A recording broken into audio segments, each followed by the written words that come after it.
with a whole lot of truth. Remedy Revolution is here for you. Ooh. And now here's your host, Erin Page. Hello, everyone, and welcome to the Remedy Revolution podcast. My name is Erin, and today's guest is somebody who I've been following for a very long time. She is a fellow podcaster, actually, and has been talking about nourishing traditions, the Weston A. Price Foundation principles, these guidelines. I know for those of you who've been longtime listeners, you may remember that we had Dr. Natasha Campbell McBride on the show talking about very similar principles. And I'm so excited to have her here today. Thanks for being here, Hilda Labrada Gore. Erin, it's my pleasure. So, some of you may know Hilda as Holistic Hilda from the Wise Traditions podcast. She's been doing that for, gosh, has it been almost 10 years now? Over 10 years, yeah. Oh my gosh. Okay. But I just found out yesterday, I think it was just announced yesterday, that you are passing on that microphone. So tell us a little bit about what's going on, what's new with the podcast, and where is your journey now taking you? Do you know? Well, life is so interesting, Erin. I know you know this, but we have to keep growing. As human beings, we're like plants, but with more complicated emotions, like people say. And I think we really need to keep growing and shifting and flowing like rivers. I'm big on nature because I've been in this holistic space for over 15 years now. And basically what I'm getting at is I've loved interviewing experts, authors, indigenous people for the Weston A. Price Foundation. We did a podcast called Wise Traditions. I actually got the idea because I went to Kenya to visit the Maasai. And I went because they reached out to us and they said, please send someone over. We're all getting sick. This is the Maasai. They're the hale and hearty, tall people, known for kind of their resilience and winning marathons and things like that. And here they were saying, come over because they had seen the physical degeneration or basically chronic illnesses starting to come about in their tribe that they hadn't seen before. So I had the privilege of going over there and saying, whatever you do, don't eat the American way. I was like, eat the way that has served you from as far back as you can remember. And so it was an amazing conversation and connection. I got to talk to a Maasai warrior elder who was so old he didn't know how old he was, other members of the tribe. And by the end of my visit, they said, we are going to return to our traditional cooking and food ways. And I was like shocked. But it wasn't because I was so convincing, mind you. It was just because they recognized the wisdom of it. And so when I got back from that trip, just to make a long story short, I said to Sally, you all should have a podcast and I can host and produce it. And I thought, well, lift up indigenous voices. And Sally was like, yes. And we know all of these people in the alternative health space, people like you, Erin, who understand that conventional modern medicine has its place, but it's often better for acute issues and not chronic. As a matter of fact, they often develop unwittingly a chronic dependency on pharmaceuticals. The patients end up on pills the rest of their life or on certain protocols. And it's like, no, we weren't meant to live like that. So I got to interview all these people for over 10 years. And then I guess it was you're the first one to have me talk about this on any show, but it was about 8 or 9 months ago. I literally woke up in the middle of the night with this aha. And I was like, oh, I'm supposed to leave. And I was shocked because I love doing the podcast. And you can tell I love talking. I love interviewing people. I'm like, this is great. Why would I go? Only because over the years, one thing I've learned is it's important to tune into our intuition. And I know you know this because you have your own health journey and your family's health journey where you had to dial in and be like, wait a minute. Do I believe what I'm hearing out there about my son's diagnosis or my daughter's diagnosis, or do I tune into something deeper that's leading me in a different direction? And so basically, that's what I've learned to do over the course of these many years. And now I'm, busting out, but really I'm not leaving Wise Traditions. I'm going to be talking about ancestral wellness, especially for moms and children. I'm going to lean into the families because Miss Rachel and Coco Melon are nice, but I'm like, let me bring something to the table. So I'm going to be working on that. You'll find out more in the days ahead, but I'm very excited about it because I feel like moms are the backbone of the family and the home. And if mom isn't well, she doesn't have the energy. She's like exhausted and like on her last nerve because a kid called mom one more time when she was in the bathroom. Trust me, I get it because I had 4 kids in 5 years, so I know how hard it is. Like I want to help moms build their resilience and their inner strength so that they can show up as the best for their family in the healthiest place possible and then cultivate that generational health for their children and their children's children. I think that's absolutely beautiful, and I wish you the greatest of luck on this new journey. And how exciting, right? Okay, so take me back to 10 years ago, right before Wise Traditions began. What started you on this journey of learning about Weston A. Price, about Sally Fallon and the Nourishing Traditions cookbook, which if y'all don't have that cookbook, please get it. Understand some of these principles. It's hugely important for really our vibrancy and the survival of humanity overall, I believe, anyway. All right, so take us back. Tell us what that journey looked like for you. Oh, 100%. So it actually started, I hate to go back this far, before I was born, Erin. Actually, before I was born, what happened was I was born with a birth defect. And the doctors suspected that I would be. Basically, my mom was exposed to the German measles, and they told her often if a pregnant woman is exposed to the German measles, her child will be born with a serious birth defect, unable to see or hear or speak. And they actually advised she not have me at all. But even though abortion wasn't legal back then, they had ways of making it happen. And my mom was like, oh no, I'm going to have this baby. And then when I was born, at first everything seemed fine, but then they started listening to my heart closely. After a couple of months, they detected a murmur. Basically, I had a hole in my heart about the size of a dime. And so the blood was flowing in a direction it shouldn't flow. They call babies with this condition blue babies. And so my parents were at a loss about what to do. Happily, we lived not far from the National Institute of Health, actually. And so they took me over there and then free of charge, NIH was like, we'll study this baby, we'll see what we can do. The hole never closed up. So at the age of 9, I had open heart surgery. And I guess I'm semi pausing after 9 because I was so little and I was so scared.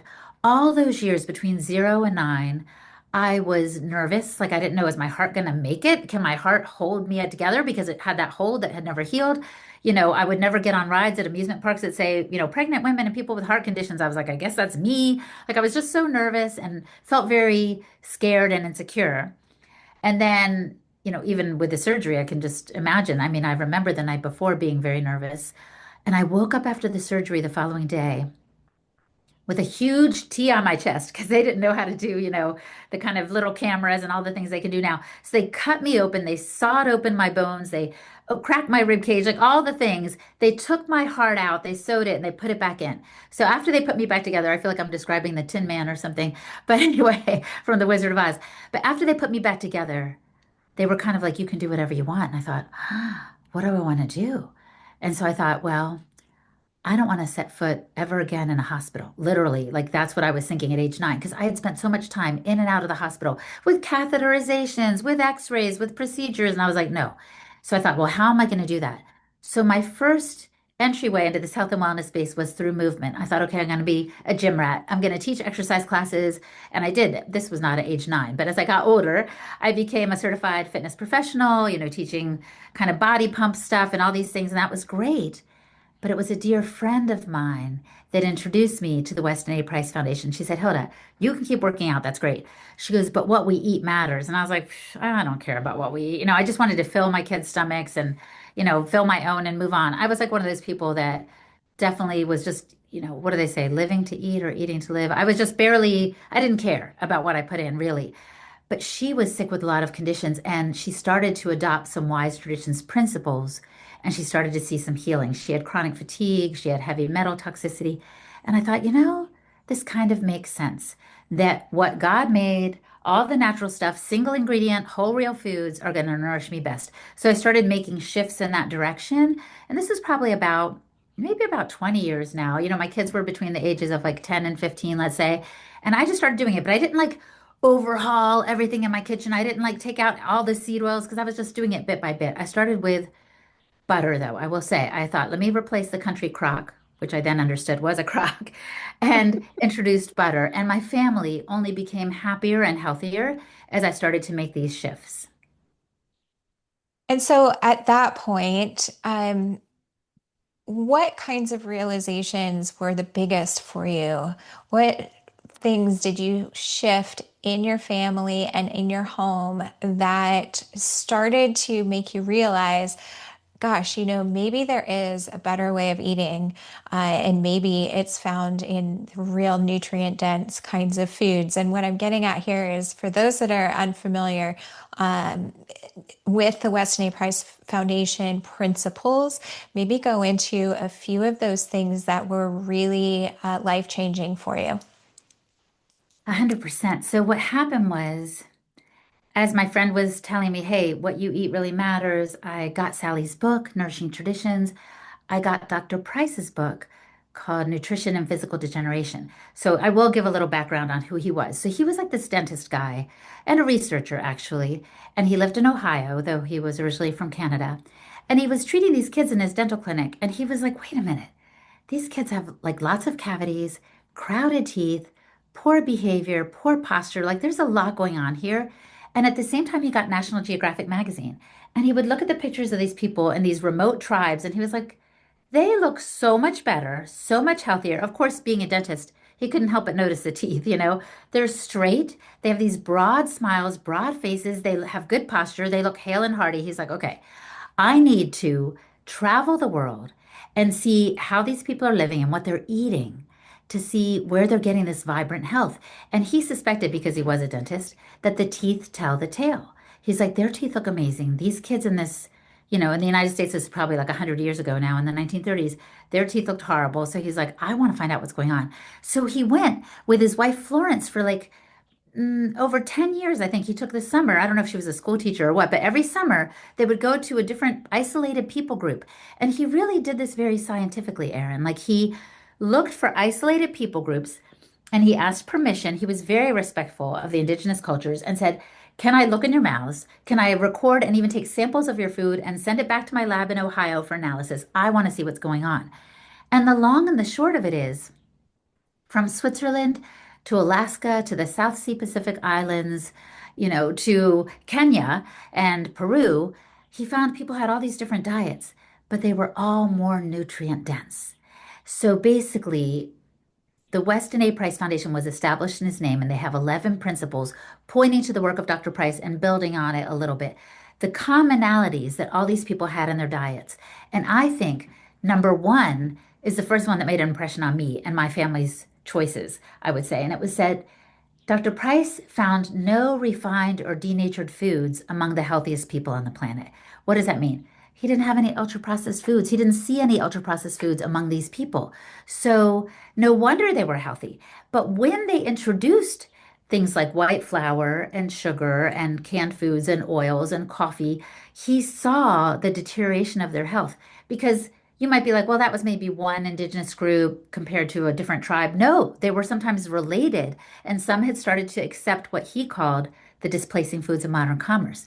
And in so doing, would start to get cavities. And then the next generation would have more narrow faces and more chronic illnesses. These young people didn't look well.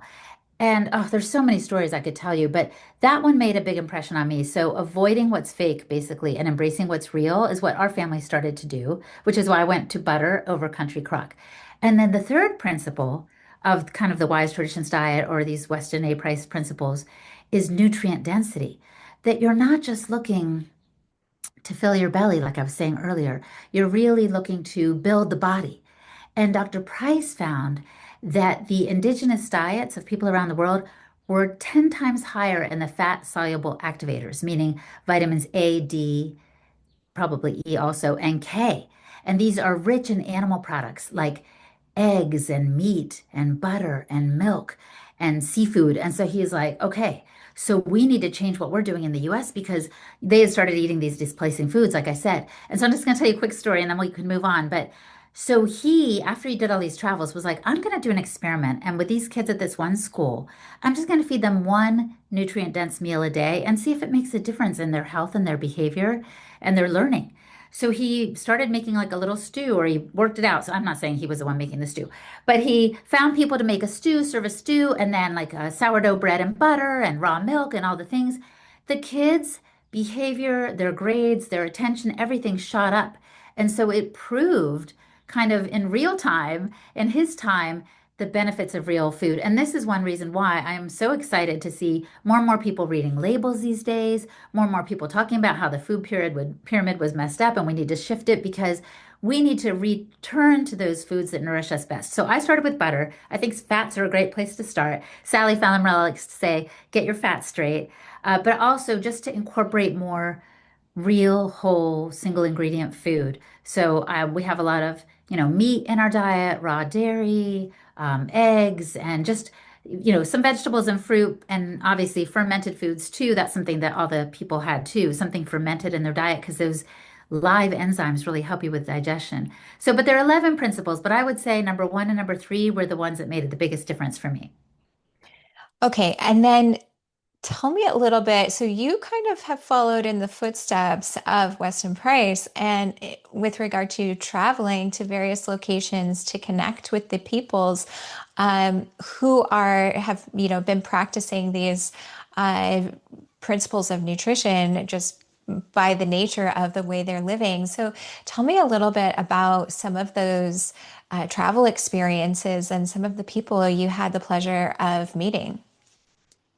I have so many stories, honestly. I have so many stories. I'm like, where do I begin? I decided, you're exactly right, to follow in the footsteps of Dr. Price because I thought, gosh, he did this like 100 years ago.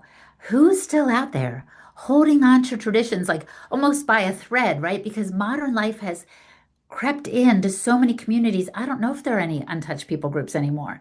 So I first went to Kenya, as I said, and then I also went to Peru with Katita Williamson, a friend of mine who had lived there. And I've just had the most amazing experiences. So I'll just encapsulate a couple of them for you. When I went to Mongolia, that was the first one that sprang to mind because it was so very different from the way we live in the United States, let's just say. So Mongolia is between Russia and China. It's a very harsh climate. It's one of the most sparsely populated countries in the world. And I literally like flew into the capital, Ulaanbaatar, and then I took another little plane to Western Mongolia and then got in a van. It was like planes, trains, and automobiles. I went to these distant eagle hunters. So, eagle hunters are not people that hunt eagles, though it sounds like it. They're people that use eagles almost like falconry. They train these eagles to go and get prey for them for food and fur.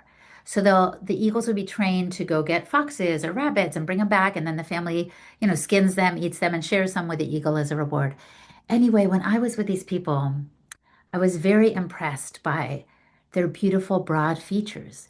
I mentioned a moment ago that when people are well nourished in utero, I will even say, when your baby is well nourished inside of you, it has all the right building blocks for a healthy, happy life. Those 9 months are so important. And even before the 9 months, preconception nutrition for mother and father are really important for building healthy babies. This is what Dr. Price found, and I got to see it in Mongolia. And also, what were they eating there? Hardly any vegetables. Why? You couldn't grow a carrot if you tried over there. Like it's crazy. I think they had hay to feed the camels, but it was what do they call non-arable land? It's not something that you can just kind of plant a bunch of tomatoes and vegetables and hope that they grow. No, you have to eat what you have. And so what did they have?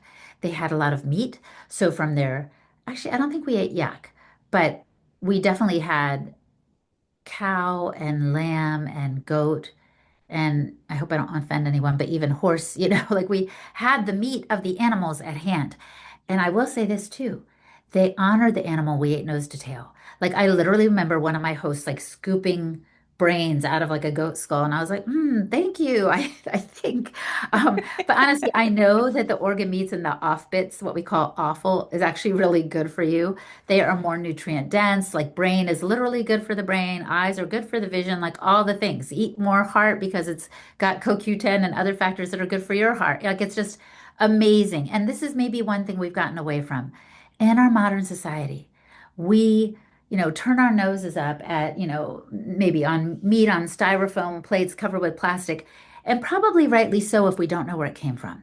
If that animal has had a bad life from a concentrated animal feeding operation, then generally it's going to be shot up with hormones to get it to grow fatter, quicker, to sell it at market, as these companies want to do.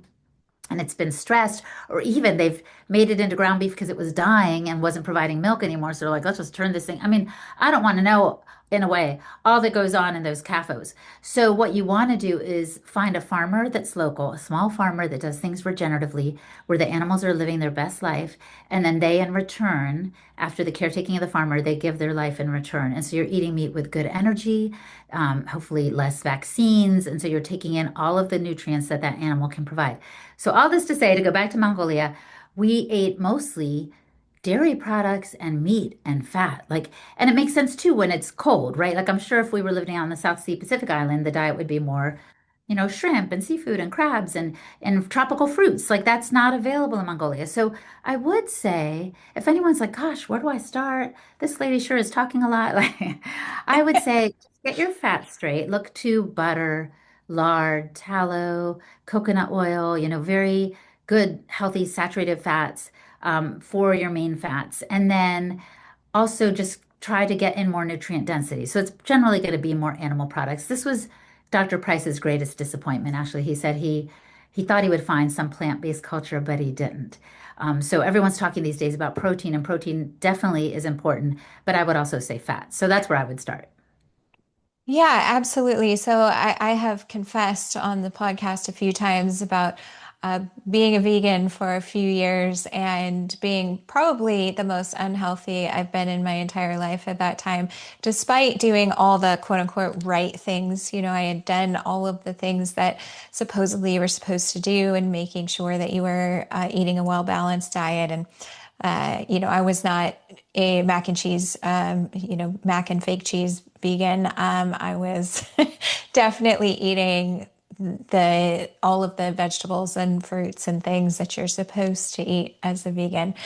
And unfortunately, it did not make me healthier. And when I was pregnant, I decided that I needed to have some steak with my salad and never went back. So, um, That's but awesome. you talked earlier about listening to your intuition, and in that moment, I knew my body needed, some animal protein in order to sustain the new life that was growing inside me. And I think listening to that intuition, I will never regret that. It was definitely a massive point of healing for me, and was really, really helpful along my journey. So, okay, Yes. Can I add on to that for a second? absolutely. So you are the second person I've talked to lately who during pregnancy realized I need meat. Like her body, my friend, she told me this recently that her body was telling her you need it. She wasn't going to eat it. And then she felt like she needed to. And so I'm so glad she listened. And so this brings me back to when I went to Australia. I went to Australia in 2019 and Dr. Price went there too, by the way. And I traveled up the East Coast and I went to a lot of different territories and I got to meet with an Aboriginal woman outside of a town, I think it was called Barcaldine. And she told me that in her tribe, they had the custom of Didiri or deep listening. And this was a woman, Erin, who said that she wanted to be a Vidal Sassoon hairstylist. And now she has custodianship over the land where her ancestors once dwelt, of the Inangai tribe. Like it's powerful and it's amazing, all because she decided to start paying attention to her dreams and to do that deep listening. And I think this is really important because, there's so many influencers and voices out there today, and it can get very overwhelming. And this is where each individual needs to be still and be more of a human being and not a human doing, to listen deeply to what your body and your intuition, or maybe even your ancestors or God are trying to tell you, but they can't get your attention because you're running around. And it's just, yeah, it's too easy in this day and age to fill every spare moment with noise or even information. I think it's very important to cultivate that stillness. For me, I take a morning walk every morning. It's sunrise before screen rise is like one of my non-negotiables. And when I'm walking is when I'm quiet or I'm praying. But what I'm doing is I'm starting the day on my terms. I'm not starting it, beholden to my device and trying to answer texts or respond to, emergencies or emails. No, no, no, all that can wait. I think it's really critical to cultivate that stillness so that we can follow our intuition and see, okay, this influencer said I should do, coffee enema every week. Well, that's not necessarily what my body needs right now. So we do need to listen and pay attention. Yeah, it's funny you talk about that. What did you say? Sunrise before screen rise, and Yes. one of the ways that I've cultivated that in my life is by getting chickens, and the chickens I have to be let out. I don't do the automatic door or anything like that, so I have to wake up when the sun comes up. I go outside first thing in the morning, let the chickens out. And I always say one of the healthiest things you can do is to have some backyard chickens. It's going to force you to get outside and be in the sunshine. And sometimes it's not so sunshiny, right? So it can be uncomfortable at times to go out in a rainstorm like I did a few days ago. But ultimately, it allows you to reconnect with nature, connect with yourself because we are part of nature. So I love that so much. All right. So over 10 years of the podcast, any memorable episodes looking back that shifted perspective for you or gave you some new incredible insight that perhaps you hadn't thought of previously? Yes, two come to mind. One was with Charles Eisenstein, and I think I called it Safety Third because he went to some Burning Man festival, or he heard that they said Safety Third. And whatever you think of Burning Man, that doesn't really matter. The point I want to make is, he's kind of a revolutionary guy. And so that's why I think it's perfect for your podcast to discuss this. Like, we need to take our health into our own hands, and we can't just take what any powers that be are telling us at their word. Again, tapping into intuition, but being willing to, you know, I don't want to say ride without a seatbelt, but yes, in some cases, yes, like do what you know is right. Like sometimes I look at some laws and I'm like, who put that into place? That's the weirdest thing. Or even I'll just give an example for when you're pregnant and you go to a hospital if you want to have a baby, which now I look back and think that's kind of funny because you're not sick. Why would you go to a hospital? But anyway, you get there and they want to give you an IV. Why? Because they want to make sure you stay hydrated. But then later they're like, well, the labor is kind of delaying. Why don't we give you a little Pitocin? The next thing you know, they want to give you an epidural. It's this cascade of interventions. And so I guess where I'm going with this is you have to be revolutionary when you stand and say, you know what? I don't want any IV, and I would be okay with ice chips. And as a matter of fact, I don't want Pitocin, and I don't want you to give me a C-section just because my baby's very large and I'm very small, which is true with my first kid. Like you have to be willing to buck the status quo. And especially as mama bears, and I know you understand this, Erin, like we need to look out for our children too, because who else is going to? We're the ones that need to defend the defenseless and the vulnerable, and that's mostly our children. So, yeah, be revolutionary. And when Charles and Burning Man said safety third, I think they really mean just be willing to do something different and not take the conventional path. So that one stands out to me. And then also when I interviewed Tommy John, do you know Tommy John? I don't. Oh my gosh. Okay. So this is the backstory. I'll give it for any baseball fans out there. Tommy John's father was a pitcher in the National Baseball League or whatever they call it, back in the day. So yeah, he played professional baseball and his arm started to give out. So he went into a surgeon who like replaced a tendon and it had a very complicated Latin name, the surgery. So when future pitchers came in, they were like, just give me Tommy John surgery, Tommy John surgery. Now, all sports fans know Tommy John surgery is getting replacing the tendon in your throwing arm. But anyway, he had a son who was a chiropractor in California. And I interviewed Tommy and talk about a rebel, talk about a revolutionary. He, during the time of COVID, was so fed up with all that the government was throwing down, all these different mandates. You had to cover your face and get shots to keep working and all these things. And he was like, by the way, don't even look to me. You need to look to yourself to heal yourself. So he, like, literally on camera during COVID on one of his reels or something, like, burnt his chiropractic degree. He's like, just pay attention to yourself. And the way I titled that episode was You Heal You. And I really liked it because Tommy has this kind of Navy SEAL approach to life. He said, no, Navy SEALs take care of themselves and the 6-foot perimeter. And even if you're going in together on a mission, let's say there's 6 of you, Each of you is just responsible for that. Like, I'm not looking out for the guy like 2 rows down. No, I'm looking out for me and the 6 feet around me. And I really think this is a good philosophy for us because, sometimes we're like, oh, my cousin Gerald, he's not listening to me, and he's going to take his wife to have a double mastectomy or whatever. I do think you can say something if they ask, but mostly you're responsible for yourself and those within your 6 feet perimeter, as moms especially. Do your best to take your health in your own hand. I can't control, what my kid might do in his teen years over at someone's birthday party.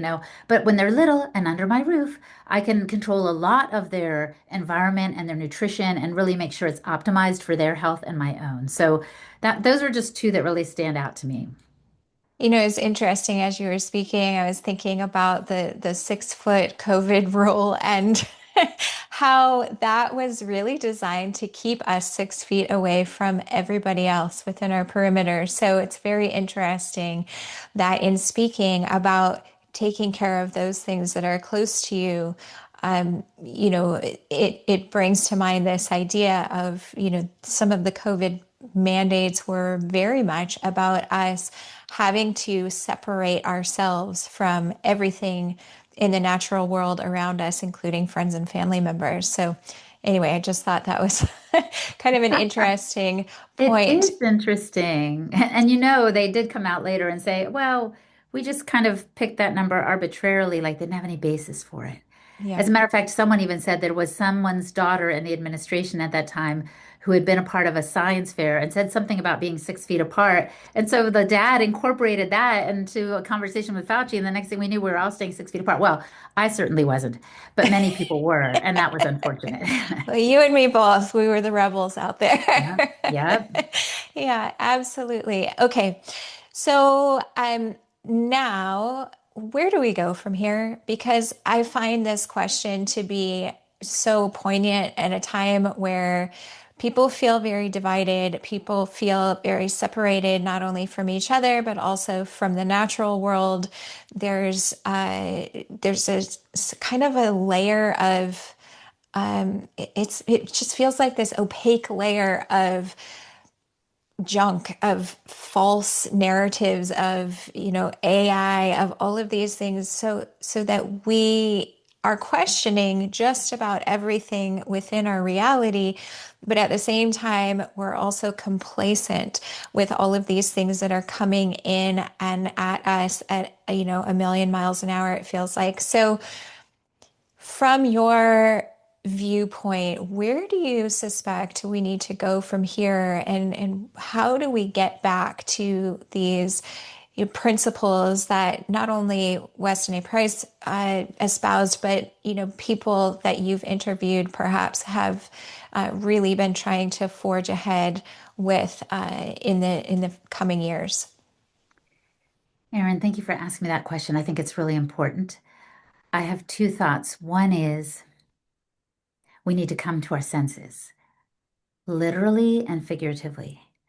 What happens is the screens have a tendency to suck us in, adults and children alike. It's not just the kids who are addicted. We walk around with our phones as adults as if they were pacifiers. We get nervous. Where is it? Like it's not on my body. Where did I leave it? Like as if it were a drug in a way, right? So the problem is all of this drama is very addicting and it gives us these dopamine hits and it also shoots up our cortisol as we get, nervous and anxious and it's like you're watching a horror movie at times, right? So come to your senses. I want to invite everyone to start your day on your terms, end your day on your terms, put the devices in their place. We need to make sure that technology serves us and that we don't serve it. And all of that fear is, I think, orchestrated on purpose to get us riled up so that, because when you're in a fear state, you can't think straight. You can't think straight and you can't defend yourself because you're nervous. Think about that phrase of like someone seeing red. Also, when you're angry, you see red, you can't see to shoot a target or to do what you need to do to stay focused. So, when I say come to our senses, I mean like, yeah, get outside, touch grass, as they say, get that morning sunlight. It's so good for your hormonal function. There is something in the brain, like a receiver called the suprachiasmatic nucleus that takes in the light information. And we get far too much artificial light in our day. and far too little of the natural light. So take sun breaks, get the sun first thing when the sun goes down. If you can, wear blue blockers, do what you can to get the right light environment, because I think that's really a part of the healing too, and helping us come to our senses. But yes, get in nature, do what's tangible, hug your kid, read them a story, give them a bath. Like those things are real because everything else we can't be sure of. So that's one thing is that to come to our senses, and I guess locked in with that is like to put the screens in their place because um yeah, you need to make sure that you're not on it so much because it's going to cultivate the fear in you. But the third thing is, or the second thing, depending on how you want to number these, is to do more of that discernment to see where do I need to step up and step out here. Being a revolutionary, I guess, is pretty easy if you just stay in your neighborhood, and maybe that's a great place to start. But it gets harder when you decide, like, I'm going to step out and speak up because not everybody can. For example, I'll just mention my friend Vani Hari. I think she's a mutual friend of ours. Like she was like fighting about the food dyes and cereals before anybody had thought twice about it. And I thought, well, this is kind of funny because if you eat real food, you're not serving your family these cereals anymore. So like, why is Vani doing this? And then I realized, oh, she's doing this for all the people who have no clue, who are still buying the Cocoa Pebbles because their kids asking for it, or the Lucky Charms or whatever it is. So she's doing this for others. So there is the time to keep the home fires burning bright. And exactly what I was saying before, pay attention to what's closest to you and come to your senses and turn off your screens. And then there's also a time sometimes to be like, you know what? I need to step up. Even if it's just going to the school board and saying, I don't want my kids reading this book because I think it's programming them for something. Or I don't like that the teacher is doing this right now, or whatever it is. As high up as you want to go, you can even go, as some of us are planning, to the Supreme Court level. And we're not going to go make an argument, but there's this big people versus poison rally because Bayer slash Monsanto is trying to get like a liability shield put into place. What does this mean? They want to keep spraying poisons without any consequence. They've been sued so much because Roundup was found to be carcinogenic by some jury not too long ago. So now they're being sued a lot and they want some protection so they can't get sued. But what that means is as people get sick, as the population gets more and more sick, we won't be able to sue them. And that's not right. And this is exactly actually what the vaccine companies have as well. It's a 1986 act that Reagan signed into law that said, vaccines are inherently unsafe, so we're not going to let anybody sue you. And then the schedule for vaccines shot up. So I don't know where you stand on all that, Aaron, but I just want to say we don't want a second company or set of companies, pesticide companies, to get this kind of protection because they need accountability. And we also need to be aware of what's going on our food because these pesticides don't just stay in one place. The wind blows them and they end up in our water and on land and even on organic things sometimes. So I'm going April 27th to that big rally. And that would be a way for people to step up only again if it's in your heart, if you feel like you can do it given all your responsibilities. But I think it's a critical time to stand up and say, we won't take this. I think you're absolutely spot on. I started speaking out many years ago when I was born and raised in California. So when the bills started coming down the pipeline, 276 and 277, I began getting a little bit more vocal than I had been in the past, despite the fact that, I had had my son at home. I had not vaccinated him whatsoever. He still, unfortunately, became very ill. And I was dealing with a lot of those things at that particular time. So I did what I could in those moments. And then I knew that eventually my time would come to start getting a little bit louder. So if those are things that you've been thinking about as a parent, as a mom, as somebody who just wants to make a difference in this world, please, start speaking out. It doesn't have to be a big, you don't have to start a podcast and run it for 10 years like Hilda here. You don't have to become a homeopath and start treating all these patients with PANS and PANDAS and autism and all these things. But what I think it is so important to do, I think it just goes back to listening to your intuition, being in touch with yourself and being in touch with us as humanity in general. I think it's so important for us to connect in a way that we probably have connected in the past. And unfortunately, we've lost our way a bit, I think, with the onslaught really of information, and we're inundated with so many things these days that unfortunately are not beneficial to us, not just as individuals, but as a whole. So I love what you guys are doing. I wish I could be there personally. It's not in the cards for me this particular time, but I mean, I did the marches against Monsanto many years ago, so so I I'll did be too. supporting it. I remember like calling out like bad for bees, bad for me. And then actually, Erin, I will tell you, I realized, you know what? I don't like being against things. I want to be for Mm, things. hmm. So that's why in like my course, The Mother Code, and this book I have coming out, like I'm talking about simple ways to incorporate ancient secrets for healthy lifelong habits. Because I'm like, let me just talk about what I'm for. But now and then something comes across my path and I'm like, you know what? I need to speak out against this. I can't stay silent. So I definitely invite, just as you did, every listener to like just check with your own heart, be still, and see what is something where you're like, okay, I need to draw a line here, not just for me and my family, but for my community and for the world. Yeah, absolutely. All right, Hilda. So I know at the end of your podcast, you have been asking people one question. Well, over here at the Remedy Revolution, we have 8 rapid fire questions that we ask every single guest. They're designed to give us a little bit more insight into who you are and what makes you tick. Are you ready? I hope so. All right, number 1, if you could choose only one natural remedy for the rest of your life, what would it be? The sunlight, that's an easy one for me. All right, number 2, tell us something most people don't know about you. Um, I guess when I was a little kid, I wanted to be an actress. And yeah, I don't think many people know that was a dream of mine, and a singer. And actually, now I'm not an actress, but I do sing. I do sing, and it's really fun. That's awesome. All right, number 3, if I were to compile a playlist of happy music, what song would you suggest be added? Okay, this might sound trite, but Happy by Pharrell Williams. I love that one. All right, number 4, what is your favorite guilty pleasure? I do like to have this like cacao bliss in my raw milk in the mornings and Mm, then like a smoothie. It's so good. that sounds delicious. All right. Number 5, what is the most influential book you've ever read? Awareness by Anthony DeMello. All right. What does the word revolution mean to you? It means having the courage to stand up for what's right. And what does the word remedy mean to you? It means the deepest healing, better than you could ever imagine.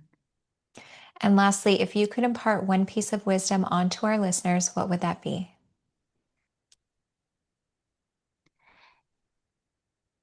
It would be to be present, to be human, to enjoy the journey. Thank you so much, Hilda. Where can people find you if they're looking to learn more about your next steps? They can go to my website, holistichilda.com. I've also got a YouTube channel, Holistic Hilda, and on it, I have a playlist called Holistic Hilda Kids, and I'm on Instagram at Holistic Hilda. Thank you so much for being here, Hilda. It has really been a pleasure, and I look forward to connecting with you in the future. Thank you all for listening. We'll see you next time. Thanks, Erin. Thanks, everybody. Absolutely. Bye bye.